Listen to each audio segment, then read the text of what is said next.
Hey, what's up everyone? My name is Thijs and welcome to DualWielded.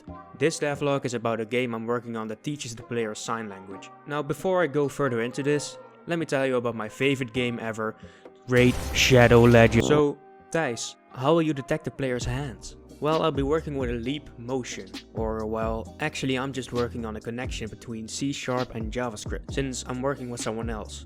His job is to use the leap motion and connect it with a JavaScript script. He pretty much just makes sure that the JavaScript script can see what position the player's hand joints are in. That way he can make it detect certain hand gestures.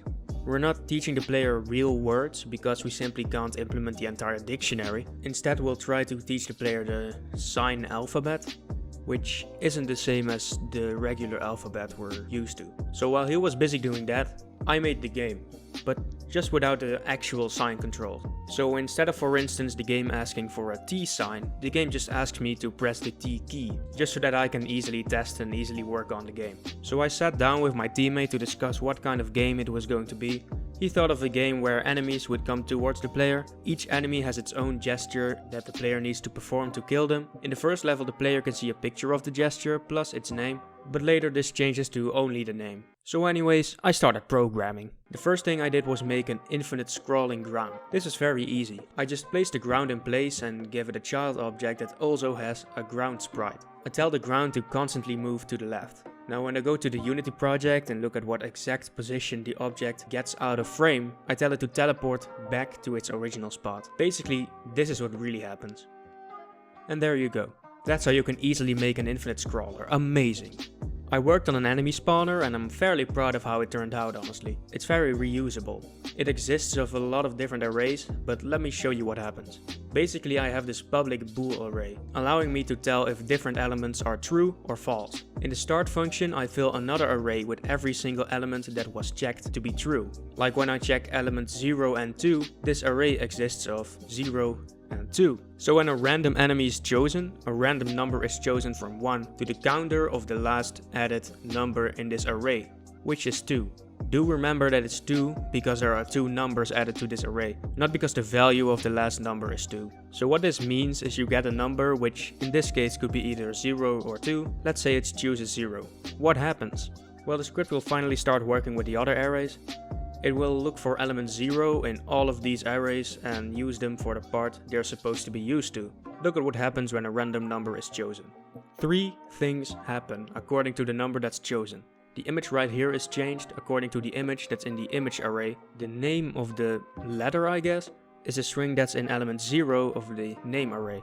And finally, the green object is chosen because it's the element 0 prefab in the obstacle array. By using this system, I can easily add more signs to the game by just adding something to every single array. I can also easily use this system for every single level, since I can just check the obstacles that I want the level to use. Maybe I want level 1 to only teach the player about x1 and x2. I'll just check those two and, well, I already achieved what I wanted to make. The enemies already know that I have to press X to kill the X1 enemy, C to press the X2 enemy. Well, you know, there's not a second X on my keyboard, and T to kill the T enemy. This is when I wanted to make the game look better, so I asked my teammate what he had in mind. Should the player control a knight that wants to save a princess but has to get through all sorts of enemies? Or maybe something like a spaceship that has to get to the other side of the universe or something?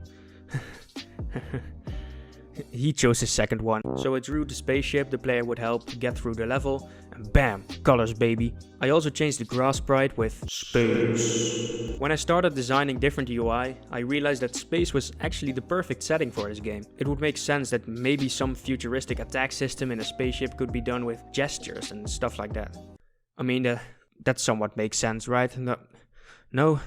Well, it does give me a good reason to have the game display the player's webcam footage. Maybe this makes it easier for them to align their hand with the one on the right, and it also helps explain the player what leap motion really does, since they can somewhat visually see what it does now. So I started with giving the spaceship 2 types of blasters that it could shoot every 0.5 seconds while holding either X or C. So now the enemies don't just disappear when killed, but it's somewhat visualized. Since I don't think the entire alphabet should be different colored lasers, I thought of some interesting ways to either destroy or evade enemies. So I changed the T enemy into a destroyable meteor. When pressing T, instead of shooting a laser, the player dives and comes back up.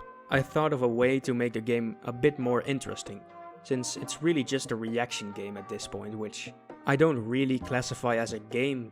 Since the team makes the player dive, I thought of different lanes. The player will get a sign that makes them move up a lane and one that makes them move down. Now they'll actually have to think about evading meteors, but at the same time shooting enemies. This might sound difficult, but that's because it is, but this is intentional. I made a script so that I can easily change how many lanes each level has. For instance, level 1 will only have one lane and only throw the X1 and X2 enemy towards the player. Level 2 will have 2 lanes, only meteors that the player will have to dodge. Level 3 will have 2 lanes as well, but this time the player will have to kill enemies as well as dodge meteors. And level 4 will have 3 lanes. I'm not very sure when the game should stop showing the player the image, since at some point they'll just have to remember. Next to that, we also managed to send and receive information between the game and an extremely simple Node.js server. This took us 2 days. Well, this way we'll be able to connect the JavaScript sign handle script with the game later. And that's what I've made so far. This devlog was more focused on the technical stuff and the scripts themselves, instead of just showing what I've added by just showing you what it does. What do you think? Do you like what I did, or do you prefer what I did before? Please just be honest. I personally prefer the other format, for instance. It gives me more possibilities to add some humor, since, well, it's pretty challenging to do this when all I do is look at code. I also personally think it's not next level interesting to know exactly what I did to make what I made, but maybe you feel otherwise. Again, please let me know. Thanks for watching this devlog. Join the Discord server if you're interested, leave a like if you enjoyed, subscribe if you want and haven't already, and I'll see you in the next video, which might be the new devlog for this game already? Or maybe it's the first devlog for the next game design project. It honestly just depends on which one has more newly added stuff. Also, when this game is finished, I'll probably start switching between devlogs for the other game and extra videos every week, instead of switching between devlogs every week, like I've been doing for a couple of weeks now. Thanks again for watching, and I'll see you later. Wow, so you actually watched until the very end for this? Is it because you know by now that after every outro I have a very short part in which I try to be funny but fail every time? Well, if that's the case and you're still watching right now, instead of trying to be funny, I'd like to thank you for sticking through. You are awesome. Just like my favorite game ever, Raid Shadow Legends.